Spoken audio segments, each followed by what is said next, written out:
दर्शकवृन्द, नेकपा एमाले आफूहरूको माग सम्बोधन गर्न प्रधानमन्त्री पुष्पकमल दाहाल प्रचण्डलाई 3 दिनको समय दिएको छ। नेकपा एमाले आफूहरूले उठाएको माग सम्बोधन गर्न प्रधानमन्त्री प्रचण्डलाई 3 दिनको समय दिएको हो। हिजो विपक्षी दलहरूको अवरोधका कारण स्थगित भएको संसद पुनः सुरु भएपछि विशेष समय लिएर बोल्दै नेकपा एमाले सचेतक महेश बर्तौलाले अर्को बैठकमा सरकारले जवाब दिनुपर्ने बताएको हो। सांसदको अर्को बैठक आइतबार बिहान 11 बजेका लागि तोकिएको छ। नेकपा एमाले बालकुमारी घटनाको जाँचबुझ आयोगले दोषी देखिएका भौतिक पूर्वाधार तथा यातायात मन्त्री प्रकाश ज्वालाको राजीनामा माग गरेको छ। नेकपा एमाले ज्वालासँगै अख्तियार दुरुपयोग अनुसन्धान आयोगले बयान लिएका स्वास्थ्य तथा जनसङ्ख्या मन्त्री मोहन बहादुर बस्नेतको समेत राजीनामा माग गरेको छ। नेकपा एमाले सचेतक बर्तौलाले सांसदको आउँदो बैठकमा मन्त्रीहरूलाई बर्खास्त गरेर आएको छु भन्ने जवाबसहित आउन प्रधानमन्त्रीले आग्रह गरेका हुन्।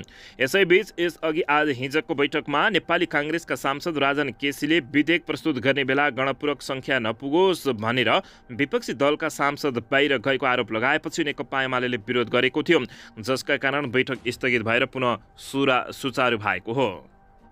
यसैबीच यता नेपाली काङ्ग्रेसका सांसद शङ्कर भण्डारीले सनातन हिन्दू राष्ट्रको पक्षमा नआए पार्टीलाई ठूलो क्षति हुने भन्दै काङ्ग्रेस पार्टी ध्वस्त हुने बताएका छन्। शुक्रबार प्रतिनिधि सभा बैठकपछि सञ्चारकर्मीहरूसँग कुराकानी गर्दै सांसद भण्डारीले नेपाली काङ्ग्रेस सनातन हिन्दू राष्ट्रको पक्षमा उभिनुपर्ने उनले बताएका हुन्।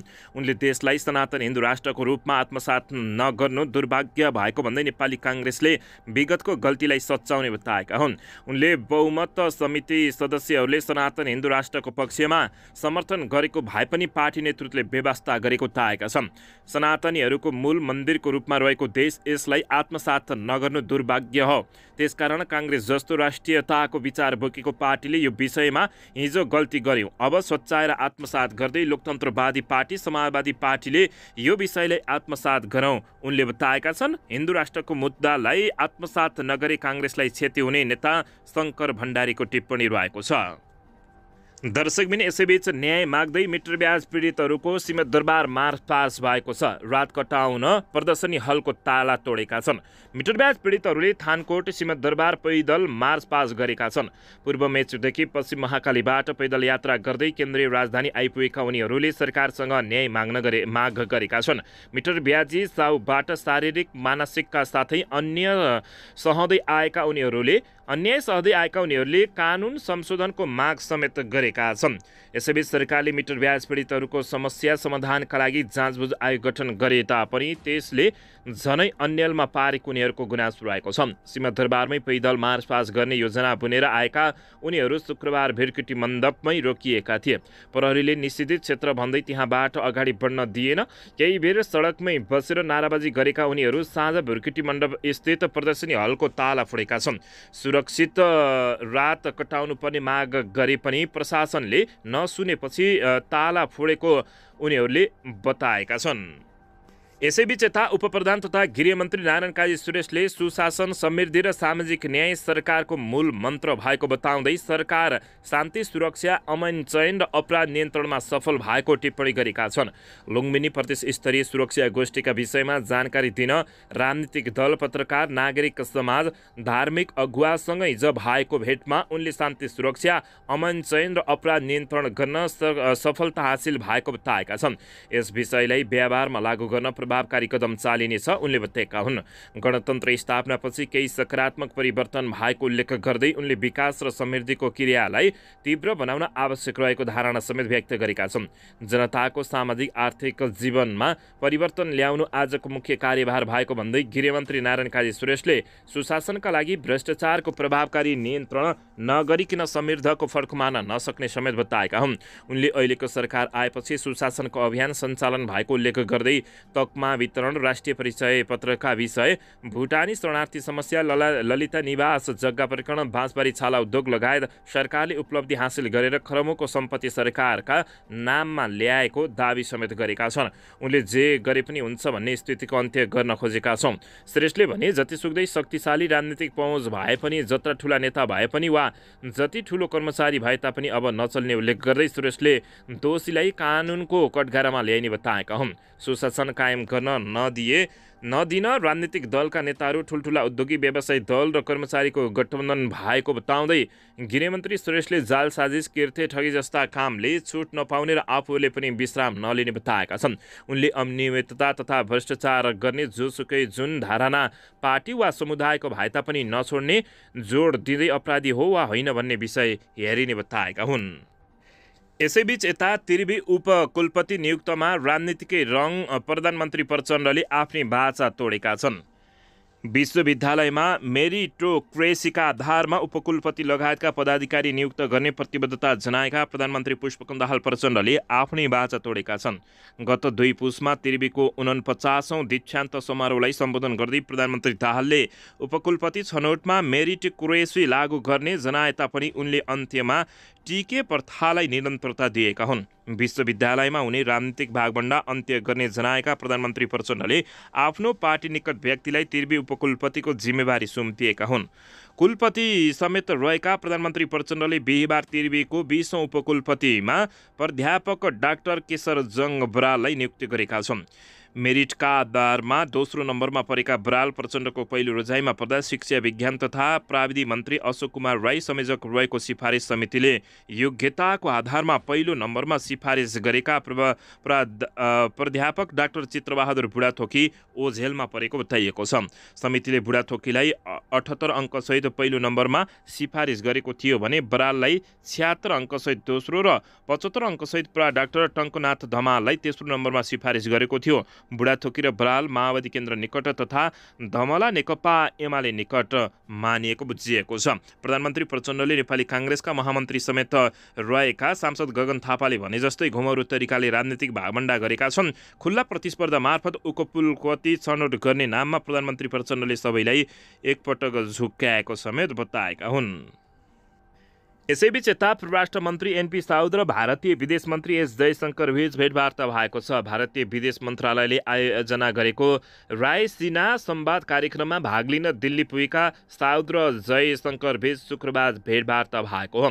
भेटमा दुई देशको आपसी हितको बारेमा कुराकानी भएको बताइएको छ।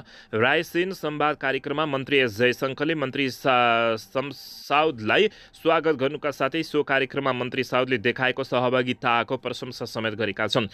विदेश मन्त्री एस जयशंकरले आफूहरूको वार्ताले दुई देशबीचको सम्बन्ध सकारात्मक बनाउन पुनः पुष्टि गरेको बताएका छन्।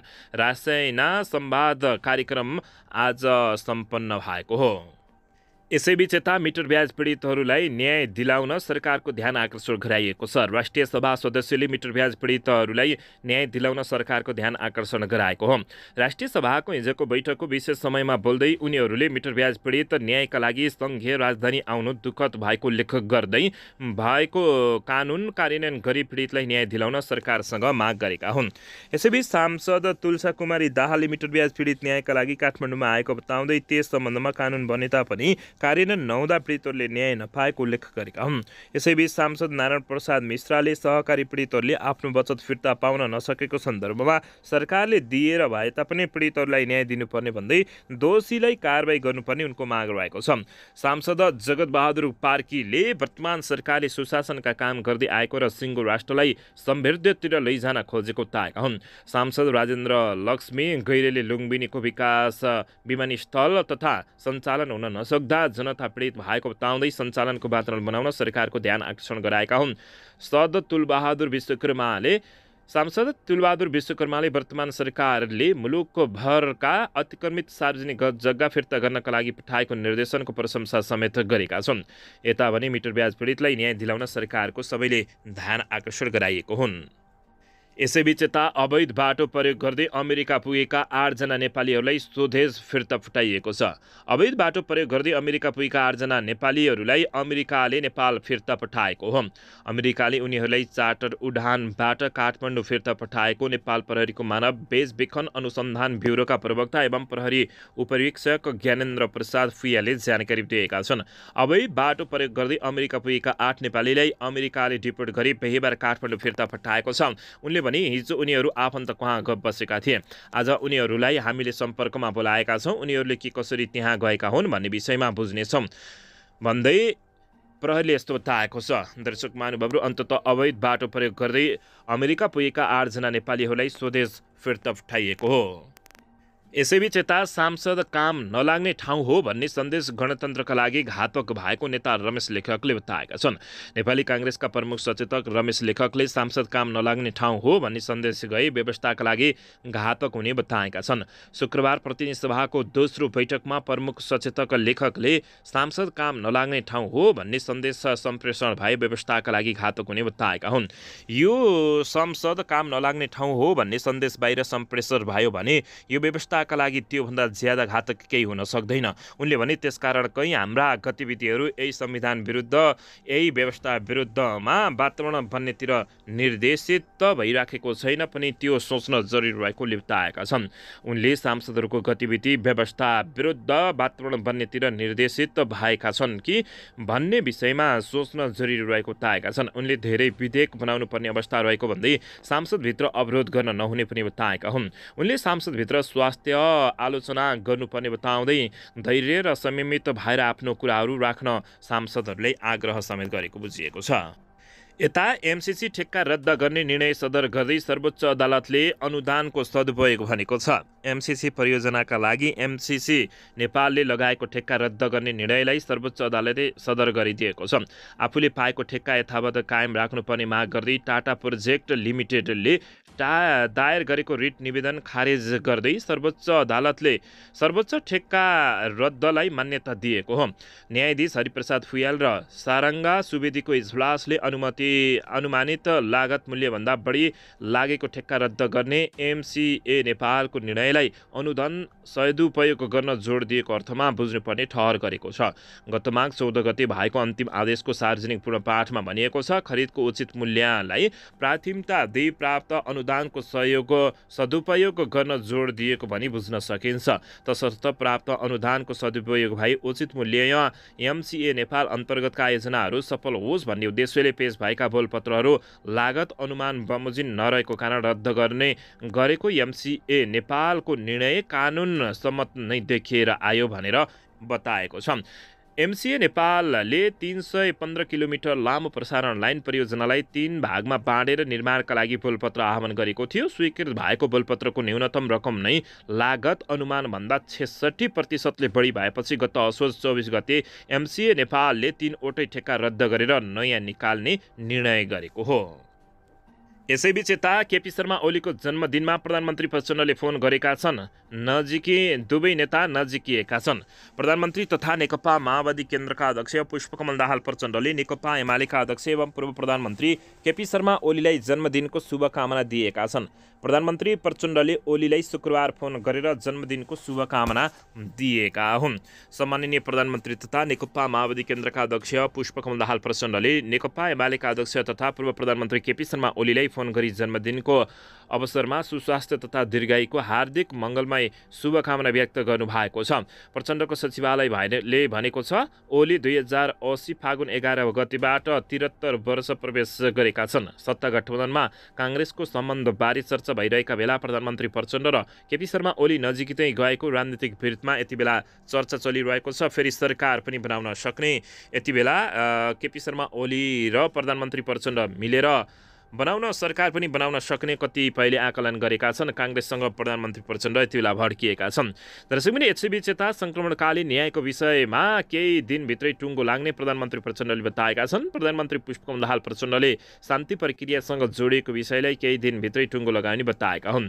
नेकपा माओवादी केन्द्रको केन्द्रीय कार्यालय पिरिसडाँडामा आयोजित 23औं मजदुर बलिदान दिवस एवं पुस्तक विमोचन समारोहलाई सम्बोधन गर्दै प्रधानमन्त्री दाहालले आगामी केही दिनभित्र समितिबाट सो विधेयकलाई टुङ्गो लगाएर सदनमा लगेर पारित गर्ने तयारीमा रहेको जानकारी दिएका छन्। उक्त विधेयक सदनबाट पारित गरेसँगै बलिदान गरेका योद्धाहरूप्रति उचित सम्मान हुने समेत उनको भनाइरहेको छ। सङ्क्रमणकालीन न्यायसँग सम्बन्धित सत्य निरूपण तथा बेपत्ता छानबिन आयोगसँग सम्बन्धित काम नटुङ्गिएकाले नै शहीद परिवारले पाउनुपर्ने परिपूरक वा सहयोग राज्यको तर्फबाट पूर्ण रूपमा पाउन नसकेको प्रधानमन्त्री दाहालले उल्लेख गरेका छन्। शान्ति प्रक्रिया पुरै टुङ्ग्याए पछि जनयुद्ध दिवस पुनः मनाइने र बिदा दिइने उनको भनाइरहेको हो। यसैबीच यता प्रसुति गृहबाट चोरिएकी बालिकाको काँडाघारीबाट उद्धार गरिएको छ। काठमाडौँको थापाथली स्थित प्रसुति तथा स्त्री रोग अस्पतालको कम्पाउन्डबाट चोरिएकी बालिका फेला परेकी छन्। जिल्ला प्रहरी परिसर काठमाडौँको टोलीले 26 दिने बालिकालाई काठमाडौँको काँडागाडीबाट हिजो राति 11:45 उद्धार गरेको हो। बच्चा चोरीमा संलग्न आरोपमा 2 जना महिलालाई प्रहरीले पक्राउ गरेको छ। बच्चा चोर्ने महिला दैलेखकी मनिषा सिंह रहेको खुलासा भएको छ। उनीसँगै उनकी दिदीलाई पनि प्रहरीले नियन्त्रणमा लिएको छ। काँडागाडी स्थित डेडाबाट 2 जनालाई पक्राउ गरिएको जिल्ला प्रहरी परिसर काठमाडौँ स्रोतले जनाएको छ। बालिकालाई उद्धार गरेर उपचारको लागि अस्पतालमा राखिएको छ। बच्चा नभएकाले चोरी गरेको ती महिलाले प्रहरी समक्ष स्वीकार गरेकी छिन्। प्रहरी स्रोतले भनेको छ ती महिलाले आफू सुत्केरी भएको भनेर घर परिवारलाई भनेकी रहेछन्। आरोपितहरूबारे प्रहरीले थप अनुसन्धान गरिरहेको छ। काभ्रेको चौरी देउराली गाउँपालिका 3 घर भएर कपन बस्ने 22 वर्षीय सबिना श्रेष्ठको बच्चा शुक्रबार अपरिचित महिलाले चोरी गरेर भागेकी थिइन्। सहयोगको बहाना बनाएर अपरिचित महिलाले बच्चा चोरेर भागेको सबिनाले प्रहरीमा बताएकी छिन्। अस्पतालमा अपरिचित महिलाले एकछिन म लिइदिन्छु भनेर बालिका लिएर फरार भएपछि पीडितले अस्थायी प्रहरी भेट थापाथलीमा खबर गरेपछि प्रहरीले खोजी समेत थालेको बताइएको छ। बच्चा हराएको खबर प्राप्त हुनसाथ जिल्ला प्रहरी परिसर काठमाडौँ र काठमाडौँ उपत्यका अपराध अनुसन्धान कार्यालयको टोलीले खोजीमा खटिएको थियो। सीसीटिभीमा देखिएको हुलियाले पक्राउ गरेको छ। दर्शकबिन, प्रमुख प्रतिपक्षी दल नेकपा एमाले संसदको बैठक आज अवरुद्ध गरेको छ। नेकपा एमाले भौतिक पूर्वाधार मन्त्री प्रकाश ज्वाला र स्वास्थ्य मन्त्री मोहन बस्नेतको राजीनामा माग गर्दै आएको छ। शुक्रबारको बैठकको सुरुमै नेकपा एमाले सांसद योगेश कुमार भट्टराईले यसबारे प्रधानमन्त्रीले जवाब दिनुपर्ने माग गरेका थिए। तर सत्तारूढ दल नेपाली काङ्ग्रेसका सांसद राजेन्द्र केसरीले बिहिबारको बैठकमा गणपूरक सङ्ख्या पुग्छ भनेर विपक्षी सांसदहरू बैठक छोडेर गएको आरोप लगाएपछि नेकपा एमाले थप आक्रोशित भएको छ।